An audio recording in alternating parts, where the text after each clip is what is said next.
Good evening. My name is Fleur. I work at the International Labour Organization in Brussels, and I am joined today by Luis Frota. He is a senior social security expert, and he works in the Decent Work team that looks after Southern and Eastern Africa. Luis, welcome. My first question would be, how many people work in the informal economy? So if you take sub-Saharan Africa, it's about 74% of non-agricultural workers working in the informal economy. But among these, you have about 80% who work in the informal sector and 20% who work in the formal sector, in the organized sector. So these would be the casual workers, contract workers who are not adequately covered, despite being in the formal sector. So the majority is still your self-employed worker who has absolutely no protection, works in the unorganized sector, and has maybe any sort of the companies are not registered, don't pay taxes, have no social security contributions. Thank you. You mentioned the agricultural sector. Are there any other sectors that are particularly vulnerable? So these,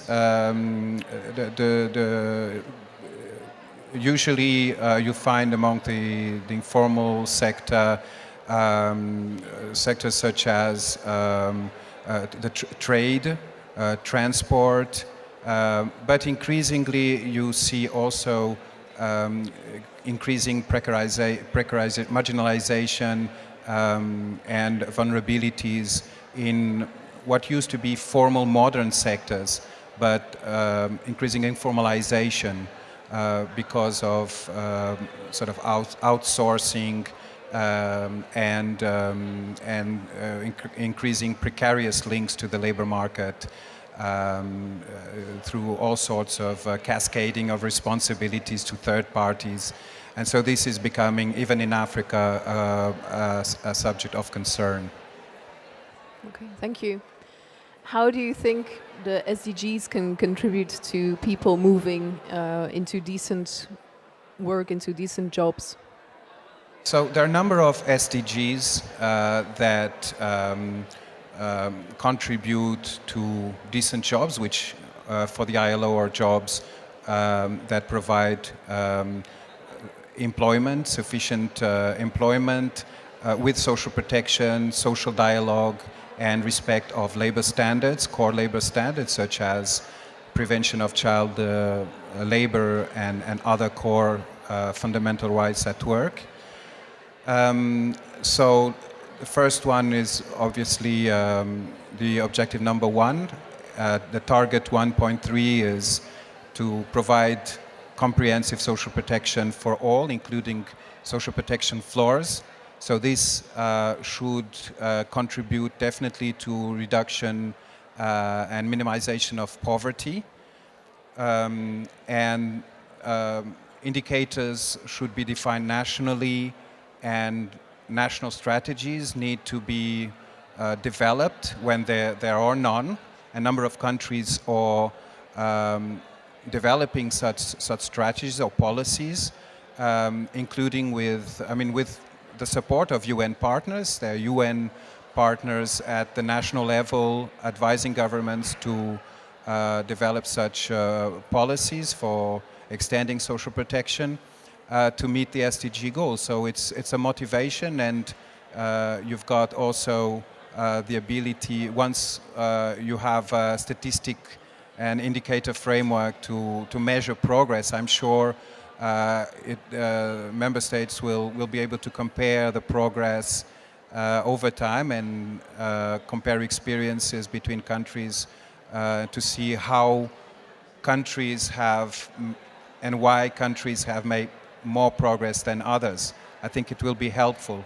So our task is really as, let's say, partners in development to share the knowledge, to facilitate access to information, to assist technically, look at the best solutions, and also to foster social dialogue, because these are sovereign decisions of member states, of constituents. They involve national decisions, prioritizations, and we can be, as ILO, a brokerage institution to facilitate dialogue. Thank you. Just one last question. We just had a session on the informal economy. We were joined by the European Commission, amongst other speakers. Are there any lessons that you learned? Is there one message that you take away from that session? Yes, I think you have, as we said before, a large number of workers in the informal economy. And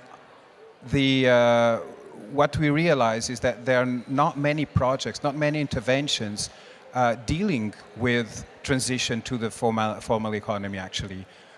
Donors traditionally and partners traditionally look at those in extreme poverty, which is a very important objective. They also sometimes work more with formal systems of protection.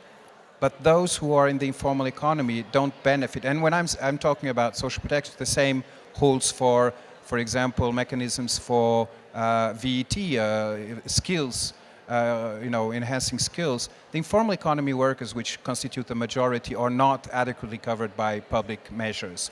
And the donors are not present in supporting them. So I think the lesson is that we really need to look at those that constitute the majority of the workforce, and how can we innovate to really bring solutions to empower also the economy workers themselves, the informal economy workers themselves, to be part of the solution, to trust the government to work with them, and for government to to go down to those sectors where we find those workers, and to really see how because they contribute to the economy, how can they be actually supported to formalize, which is the end objective, because